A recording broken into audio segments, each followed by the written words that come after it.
Welcome to I dream. నా పేరు ప్రసాద్. చెప్పాడంటే చేస్తాడంతే, ఇది వైసీపీ ఎన్నికల నినాదం. వైఎస్ జగన్మోహన్ రెడ్డి తీరుకు అద్దం పట్టేలా ఆ పార్టీ కార్యకర్తలు నేతలు చెప్తూ వస్తున్నారు. కానీ ఇది ప్రయోగంలోకి వచ్చేటప్పటికి, రియాలిటీలోకి వచ్చేటప్పటికి నిజంగా ఆయన చెప్తే చేస్తాడా అన్న భావన, విమర్శలు లేకపోలేదు.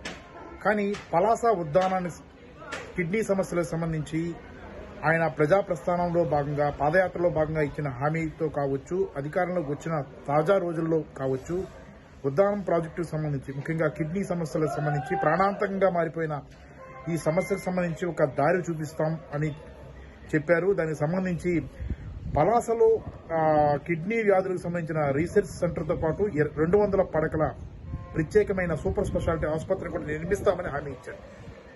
దానికి అనుగుణంగా శంకుస్థాపన చేశారు. అది ఈ రోజు కార్యరూపం దాల్చింది. నిర్మాణాలు పూర్తి చేసుకుని ప్రారంభానికి ముఖ్యమంత్రి వస్తున్న పరిస్థితి కనిపిస్తుంది. అంటే చెప్పాడంటే చేస్తాడంతే అన్నదానికి ఇది ఒక నిదర్శనగా చెప్పుకోవచ్చు.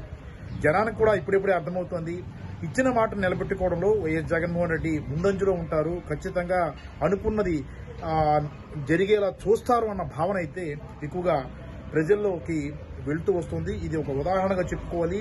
సుమారుగా 85 కోట్ల రూపాయలతో, 60 కోట్ల రూపాయలతో ఆసుపత్రి నిర్మాణం, అలాగే 25 కోట్ల రూపాయలతో తగిన ఆధునికమైన వైద్య పరికరాలు కూడా ఏర్పాటు చేయడం జరిగింది. ఇప్పటికే కిడ్నీ వ్యాధుల రోగగ్రస్తుల విషయంలో పింఛన్ను 10,000కు పెంచిన ఘనత కూడా ప్రభుత్వానికి దక్కింది. దశాబ్దాల కాలంగా ఈ సమస్యపై ఇంతవరకు ఏ ప్రభుత్వం కూడా పట్టించుకోలేదు. చంద్రబాబు ప్రభుత్వం అయితే కేవలం పరిశోధనలకే కాలక్షేపం, కాలయాపన చేసింది.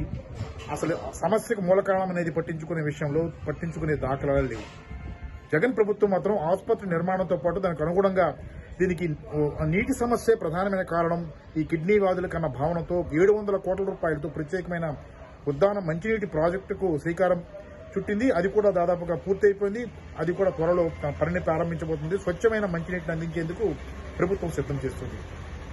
ఇది నిజంగా చారిత్రాత్మకమైన నిర్ణయంగా చెప్పుకోవచ్చు.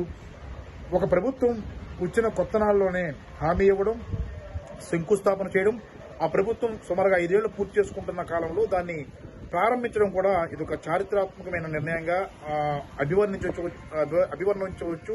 అలాగే ముఖ్యమంత్రి చిత్తశుద్ధిని కూడా మనం హర్షించాల్సిన పరిస్థితి కనిపిస్తుంది. శ్రీకాకుళం జిల్లాలో అటు పలాస నుంచి ఇచ్చాపురం వరకు సుమారుగా 4 నియోజకవర్గాల పరిధిలో ఈ ప్రభావం ఖచ్చితంగా కనిపిస్తుంది. జగన్ పట్ల ఉన్న అభిమానానికి ధీటుగా ఈ ప్రభుత్వ పథకం అనేది కంప్లీట్ అయ్యి అది ప్రారంభానికి నోచుకోవడం అనేది నిజంగా వైసీపీ ప్రభుత్వానికి పెద్ద వెన్నుదన్నుగా రేపు ఎన్నికల్లో నిలిచే ఆయుధంగా కనిపించే అవకాశం కూడా స్పష్టంగా ఉంది.